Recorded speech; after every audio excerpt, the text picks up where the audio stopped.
नमस्कार मित्रों, मैं सुनील बुटानी।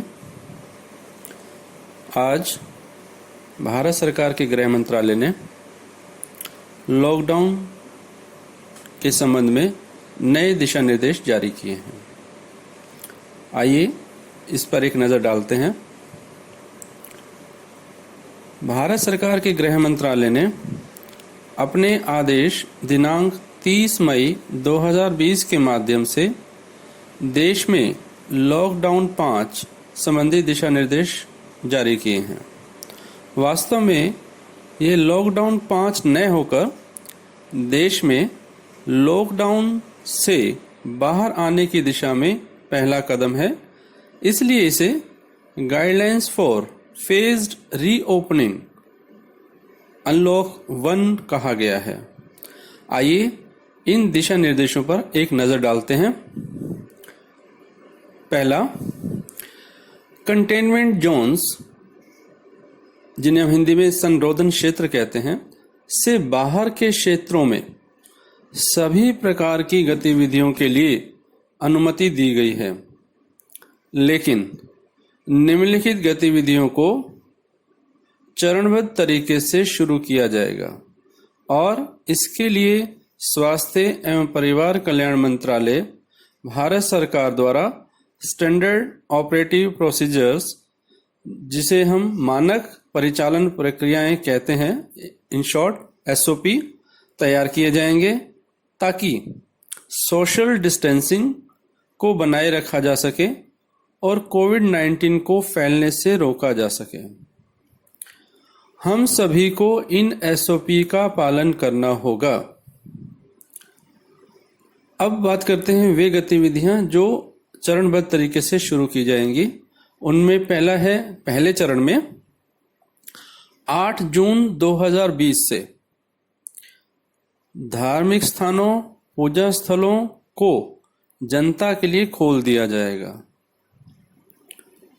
होटल, रेस्टोरेंट आदि, शॉपिंग मॉल खोल दिए जाएंगे, लेकिन इसके लिए स्वास्थ्य एवं परिवार कल्याण मंत्रालय द्वारा एसओपी तैयार किए जाएंगे, जिसका सबको पालन करना होगा। इसी में दूसरा चरण, राज्यों और केंद्र शासित क्षेत्रों के साथ परामर्श करने के बाद स्कूल, कॉलेज, शैक्षणिक प्रशिक्षण या कोचिंग संस्थान खोल दिए जाएंगे। इसके लिए राज्य सरकारें, केंद्र शासित क्षेत्रों के प्रशासन, जो ये संस्थान हैं, उनके स्तर पर अभिभावकों यानी पेरेंट्स और जो अन्य संबंधित संस्थाएं हैं या व्यक्ति हैं, उनसे परामर्श करेंगे और इन परामर्श प्रक्रियाओं से निकलने वाले परिणाम यानी डिस्कशन जो भी होंगी, उस पर जो भी अंतिम एक फैसले पर पहुंचेंगे या एक निष्कर्ष निकलेगा, उसके आधार पर जुलाई 2020 में इन संस्थानों को दोबारा खोलने का फैसला किया जाएगा। यानी जुलाई 2020 में ये सभी शिक्षण संस्थान, कोचिंग संस्थान, ये सब खुल जाएंगे, लेकिन इसके लिए एक पूरी प्रक्रिया होगी और उस प्रक्रिया के परिणाम के आधार पर ही ये अंतिम निर्णय लिया जाएगा। तीसरे चरण में स्थिति के मूल्यांकन के आधार पर, यानी समय समय पर जैसे जैसे स्थिति होगी उसका मूल्यांकन किया जाएगा और उसके आधार पर यात्रियों के लिए अंतर्राष्ट्रीय हवाई यात्रा, metro rail, cinema hall, gym, swimming pool, मनोरंजन पार्क, थिएटर, बार, ऑडिटोरियम, असेंबली हॉल एवं इस तरह के अन्य स्थान और सामाजिक, राजनीतिक, स्पोर्ट्स, मनोरंजन, अकादमिक, सांस्कृतिक, धार्मिक कार्यक्रमों के आयोजन की अनुमति देने पर फैसला किया जाएगा। कोविड-19 के प्रबंधन संबंधी निम्नलिखित राष्ट्रीय निर्देशों, जिन्हें नेशनल डायरेक्टिव्स कहते हैं, का पहले की तरह पूरे देश में पालन करते रहना होगा। इनमें क्या है, ये राष्ट्रीय निर्देश क्या है, आइए इस पर नजर डालते हैं। पहला है सार्वजनिक स्थानों, कार्यस्थलों यानी वर्किंग प्लेसेस और परिवहन यानी ट्रांसपोर्ट के दौरान, यानी कहीं भी आने जाने के दौरान, पब्लिक ट्रांसपोर्ट के दौरान फेस कवर यानी मास्क आदि पहनना होगा। नंबर 2, सार्वजनिक स्थानों पर लोगों को कम से कम 6 फीट यानी 2 गज की दूरी बनाए रखनी होगी। नंबर 3, बड़ी संख्या में लोगों के इकट्ठा होने पर प्रतिबंध जारी रहेगा, लेकिन शादी संबंधी समारोह में अधिकतम 50 मेहमान शामिल हो सकते हैं। किसी की मृत्यु होने की स्थिति में अंत्येष्टि के अवसर पर अधिकतम 20 लोग इकट्ठा हो सकते हैं। नंबर 4, सार्वजनिक स्थानों पर थूकने पर जुर्माना देना होगा और ये जुर्माना संबंधित राज्यों सरकारों द्वारा, स्थानीय प्रशासनों द्वारा निर्धारित किया जाएगा, यह किया गया है। नंबर 5, सार्वजनिक स्थानों पर शराब, पान, गुटखा, तंबाकू आदि का उपभोग करने पर पूर्णतः प्रतिबंध रहेगा। नंबर 6, जहां तक संभव होगा घर से काम करने की पद्धति अपनाई जानी चाहिए, यानी वर्क फ्रॉम होम जितना ज्यादा से ज्यादा किया जा सकता है, करवाया जा सकता है, वो करना चाहिए। नंबर 7, कार्यालयों, कार्यस्थलों, दुकानों, बाजारों और औद्योगिक या वाणिज्यिक प्रतिष्ठानों में काम के घंटों में अंतर रखा जाएगा, यानी एक साथ लोगों का आवागमन ना हो, आना जाना ना हो, और एक साथ एक समय में लोग ज्यादा इकट्ठे ना हो, इसलिए समय का अंतर रखा जाएगा।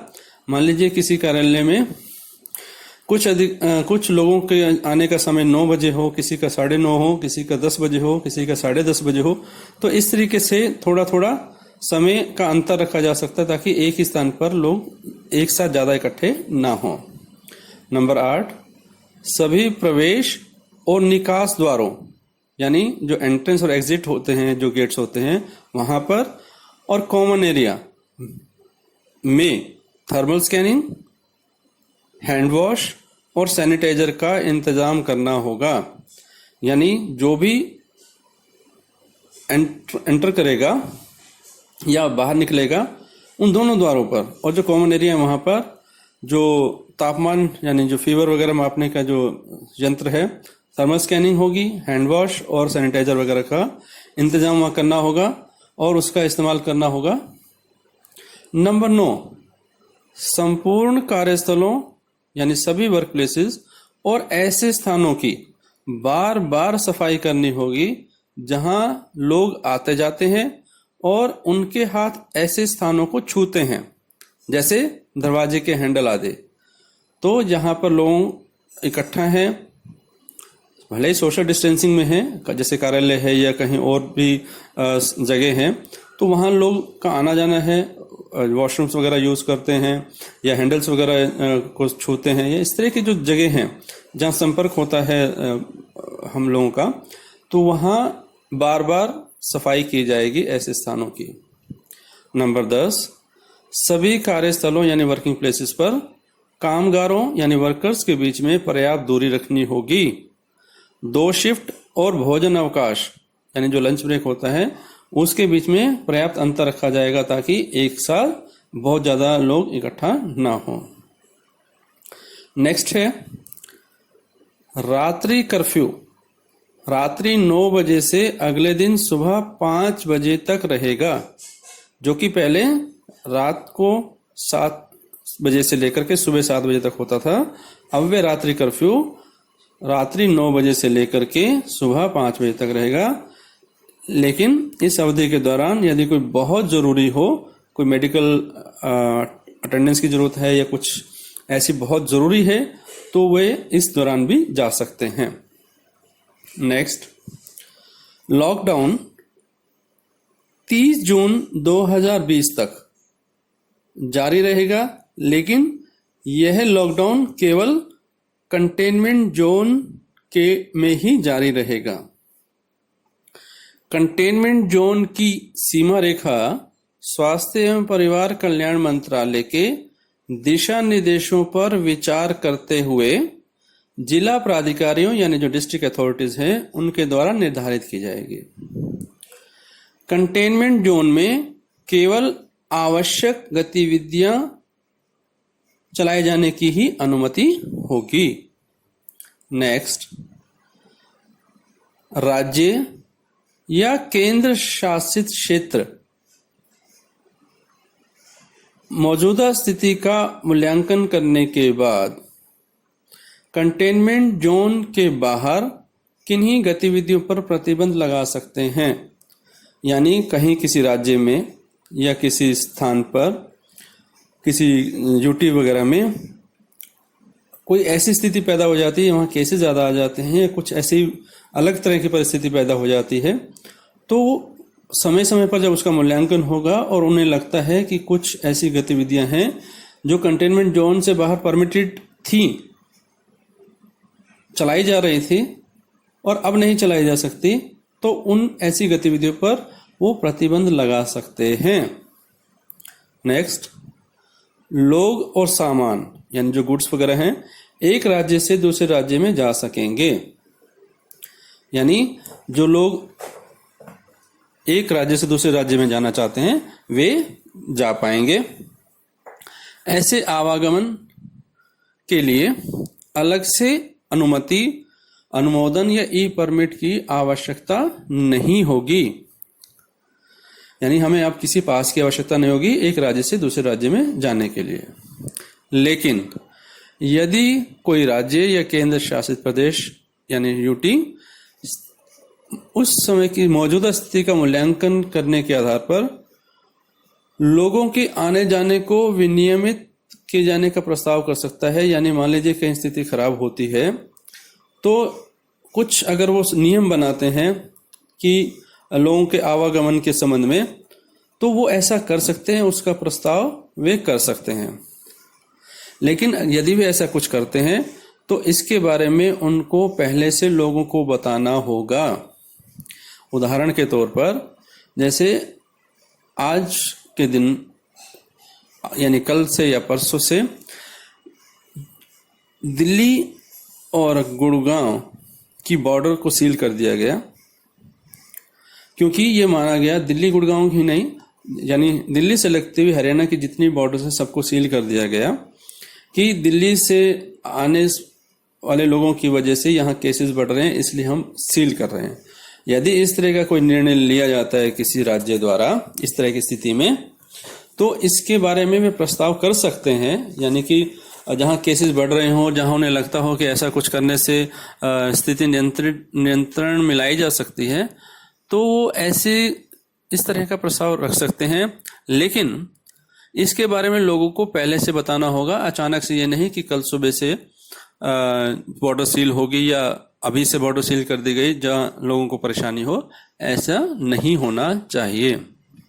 नेक्स्ट, यात्री ट्रेनों और श्रमिक स्पेशल ट्रेनों द्वारा आवाजाही, घरेलू यात्री हवाई यात्रा, देश से बाहर फंसे लोगों यानी भारत के जो लोग वहां पर हैं उनकी आवाजाही, या विदेशी लोगों की निकासी, जो विदेशी लोग यहाँ फंसे हैं उनको ले जाने की, जो बाहर निकालने की जो है वो, और भारतीय नाविकों का आना जाना पहले जारी किए गए एसओपी के अनुसार विनियमित किया जाता रहेगा। यानी जो